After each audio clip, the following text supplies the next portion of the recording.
다 함께 성경 암송하심으로 새벽 기도회 시작하겠습니다. 너희는 사도들과 선지자들의 터 위에 세우심을 입은 자라. 그리스도 예수께서 친히 모퉁이 돌이 되셨느니라. 그의 안에서 건물마다 서로 연결하여 주 안에서 성전이 되어가고 너희도 성령 안에서 하나님이 거하실 처소가 되기 위하여 그리스도 예수 안에서 함께 지어져 가느니라. 아멘. 오늘 은혜 받으실 말씀은 잠언 11장 16절로 31절 말씀입니다. 저는 30절과 31절을 봉독해 드리겠습니다. 의인의 열매는 생명나무라 지혜로운 자는 사람을 얻느니라. 보라, 의인이라도 이 세상에서 보응을 받겠거든 하물며 악인과 죄인이리요. 아멘. 오늘 본문인 11장 후반부에서도 지혜자는 계속해서 악인과 의인을 대조하고 있습니다. 그는 이러한 대조를 통해서 우리에게 하나님이 기뻐하시는 행동 혹은 성품과 그에 따른 결과에 대해서 알려주고자 합니다.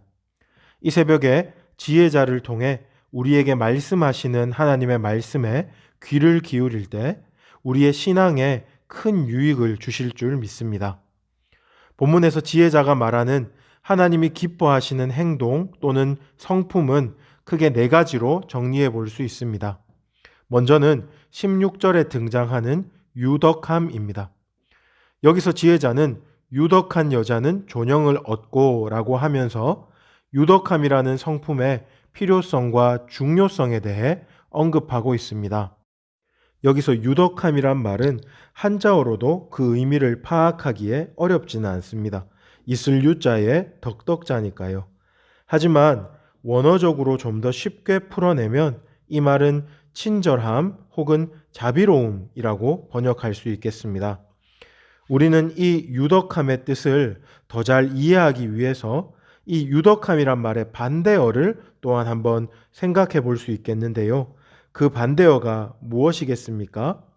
유덕함이 친절함 또는 자비로움이라는 뜻이니 우리는 그 반대어로 포악함 혹은 사나움 등을 생각해 볼 수 있겠습니다. 오늘 본문 16절에도 이 유덕함의 반대어가 등장하고 있습니다. 혹시 여러분들 찾으실 수 있겠습니까?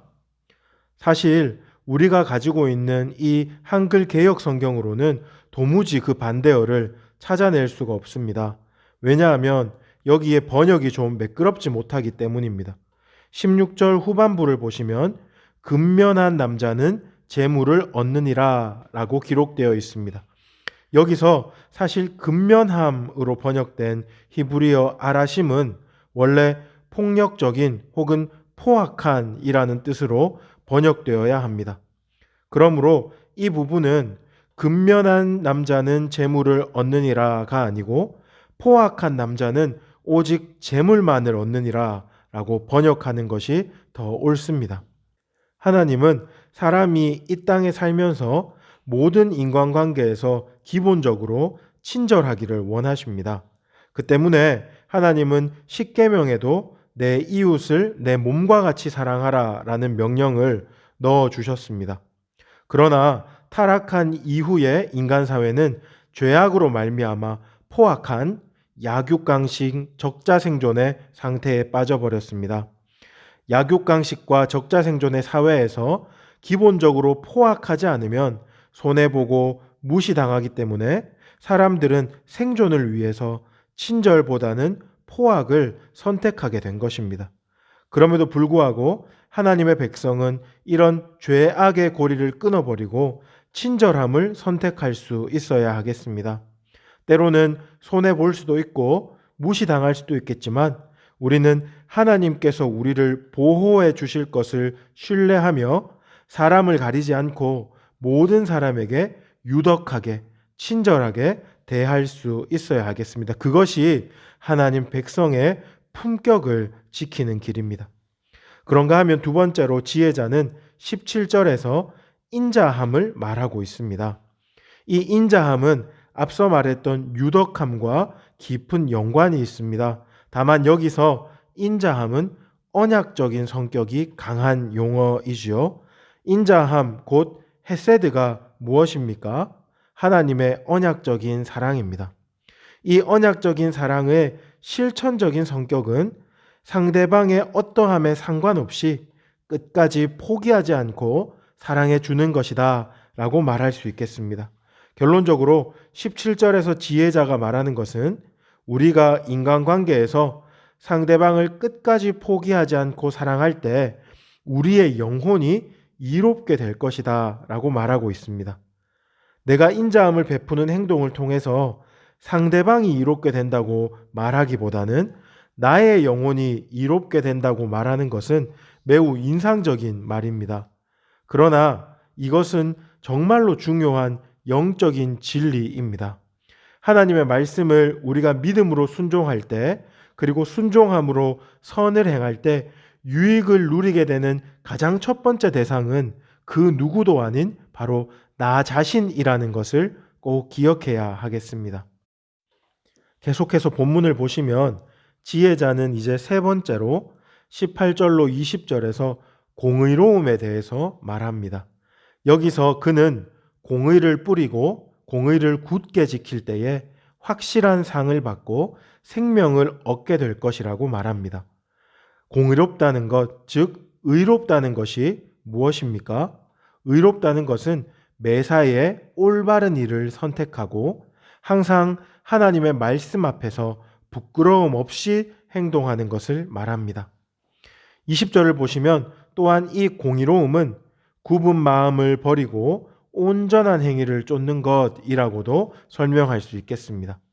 너무나 당연한 말인 것 같지만 하나님의 백성된 우리는 공의로우신 하나님의 성품을 따라서 모든 일에 의로워야 합니다.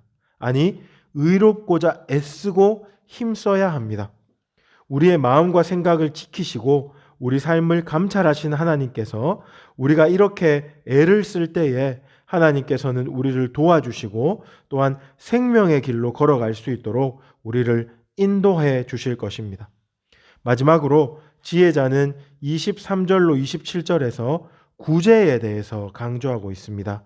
특히 그는 25절에서 우리가 구제할 때 하나님이 어떤 복을 주시는지에 대해서 구체적으로 언급하고 있습니다. 제가 25절을 한번 읽어보겠습니다. 구제를 좋아하는 자는 풍족하여질 것이요 남을 윤택하게 하는 자는 자기도 윤택하여지리라. 신구약 성경을 통틀어서 살펴보면 구제는 하나님께서 자기 백성에게 주시는 아주 중요한 명령 중 하나입니다. 특히 우리 구주 예수님은 구제하는 일이 곧 예수님 자신을 섬기는 일이라고까지 말씀하셨습니다.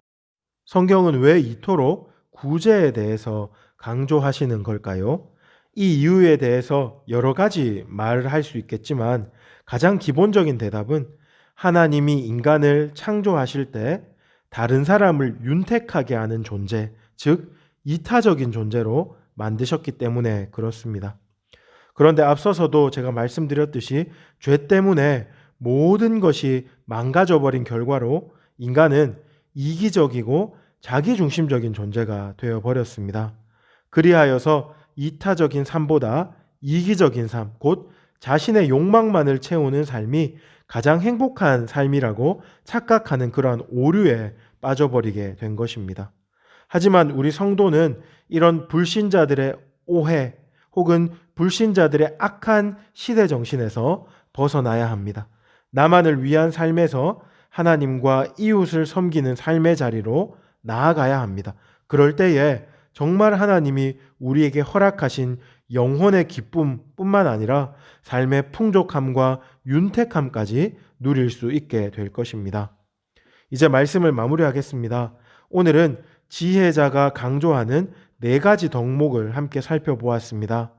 이 덕목들은 모두 하나님의 상을 약속하고 있습니다. 어떤 상입니까? 하나님이 주시는 풍성한 생명을 누리고 여호와의 기뻐하심을 입고 구원을 누리고 삶의 풍족과 윤택함을 경험하는 그런 복입니다. 오늘 지혜자는 이렇게 하나님 주시는 상으로서의 복을 한마디로 30절 상반절에서 의인은 생명나무다라고 말하고 있습니다. 이는 우리가 하나님의 백성으로서 하나님 말씀을 따라서 유덕하게, 인자하게, 의롭게, 이타적으로 살 때에 그 누구보다 우리 자신이 먼저 하나님이 주시는 그 풍성한 생명력이 넘치는 삶을 살게 된다는 약속입니다. 더 나아가서 우리의 이런 삶을 통해서 우리 이웃들이 하나님 아버지의 참된 생명을 경험하게 된다. 우리가 생명의 통로가 된다는 것을 약속하시고 계십니다. 사랑하는 성도 여러분, 성도님들도 오늘 말씀에 따라서 하나님의 백성답게 실천하고 순종할 수 있기를 바랍니다. 그리하여서 생명나무와 같은 삶을 이 땅에서 살아가실 수 있기를 주님의 이름으로 축복합니다. 이제 우리 들었던 말씀 기억하면서 세 가지 기도 제목으로 같이 기도하길 원합니다. 먼저 하나님의 백성답게 하나님이 주시는 생명력을 풍성히 누릴 뿐만 아니라 하나님의 생명을 우리 이웃들에게 나누어주는 그런 영광스러운 삶을 살게 하여 주옵소서. 두 번째로 우리나라를 긍휼히 여기사 모든 영역에 하나님의 공의와 사랑이 흘러가게 하시고 위정자들이 하나님을 두려워하게 하시며 정직한 사회가 되게 하여 주옵소서. 지역교회와 선교단체가 부흥을 경험케 하여 주옵소서. 마지막으로 코로나19 사태가 하루속히 종식되게 하여 주시고 이 위기의 때에 교회를 지켜주시며 교회가 더욱 겸손히 하나님 앞에 엎드리게 하여 주옵소서.